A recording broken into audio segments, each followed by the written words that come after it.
In the Forbidden City, beauty was power in silence. At sunrise, the palace wakes before the people do.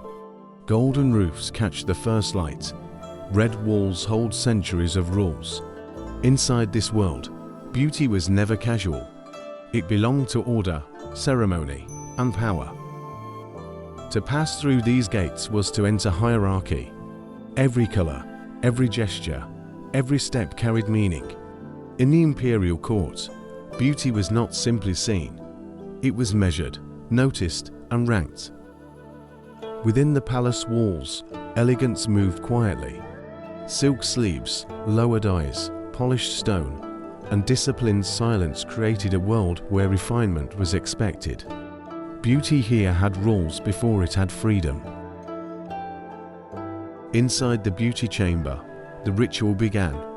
Mirrors, powders, jade boxes, brushes, silk, and lacquer were arranged with care. Nothing was random. Every object belonged to a language of refinement. These tools were small, but they carried power. A brush could soften the face, a powder could change status. A hairpin could announce taste, rank, and belonging without a single word spoken. The mirror waited like a silent witness.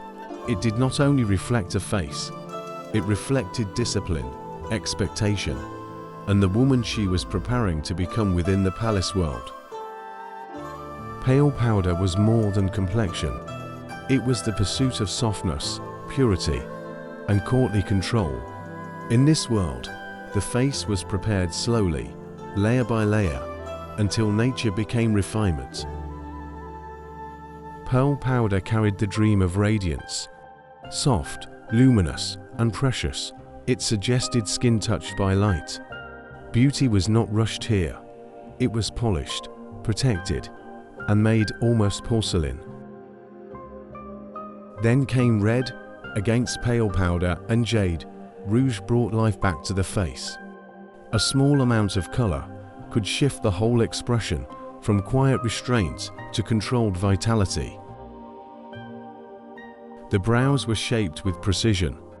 A fine line could change the mood of the entire face. Beauty in the courts was not excess. It was structure, balance, and exact control.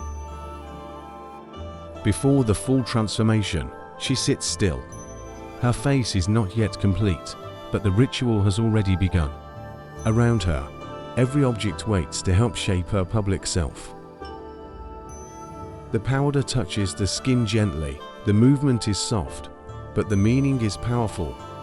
Beauty here is not freedom. It is refinement, control, and preparation. Rouge brings life back to the powdered face. A little red on the cheeks or lips makes the look feel alive, but still restrained. Nothing is careless. Nothing is too much. The brows are refined with precision. This is the architecture of the face. One fine line can suggest discipline, elegance, and the calm expression expected inside the court. A small ornament near the forehead becomes more than decoration. It is a signal of taste, femininity, and courtly refinement. Beauty becomes a language of tiny symbols. Her hair is smoothed and treated with care. Glossy black hair was not simply worn. It was arranged, controlled, and made part of the discipline of beauty. The hairstyle begins to rise into structure. Every section is placed with patience. The head becomes another surface of order, where beauty is built, not improvised. Gold, jade, pearls, and floral ornaments wait on silk. These pieces are beautiful, but they also speak. They show rank, taste, wealth, and the invisible rules of the court. The ornament is placed carefully into the finished hair. One gesture completes hours of preparation. Status is not announced loudly here. It is arranged in silence. Then come the hands. Long nails and delicate nail guards reveal a different kind of privilege. They say this woman does not work with her hands. Nail guards fitted. The nail guards are fitted with care. Fragile, ornate, and impractical, they turn the fingers into symbols. Beauty becomes proof of distance from labor. The robe waits like a second identity. Silk, embroidery, color, and pattern all carry meaning. Once worn, the garment will not simply cover her, it will define her. Attendants help layer the silk around her body. Every fold must fall correctly. The robe transforms private preparation into social presence. The collar, sash, and sleeves are adjusted with exactness. Court beauty is almost architectural. It depends on structure, balance, and the discipline of every visible detail. Jade, gold, pearls, and delicate ornaments wait to finish the image. Jewelry is not only adornment, it is wealth, symbolism, protection, and rank made visible. As the final jewelry is placed, the transformation deepens. The face, hair, robe, and ornaments begin to speak together. She's becoming a complete court image. Now only the last adjustment remains. Powder, rouge, brows, hair, silk, jewelry, and scent have come together. The private ritual is almost ready to meet the world. Here she stands complete, not loud, not theatrical. Her beauty is controlled, polished, and deliberate. In this world, elegance is power held very still. She leaves the chamber and enters the palace corridor. The private ritual now becomes public presence. Every step carries the weight of rank, training, and expectation.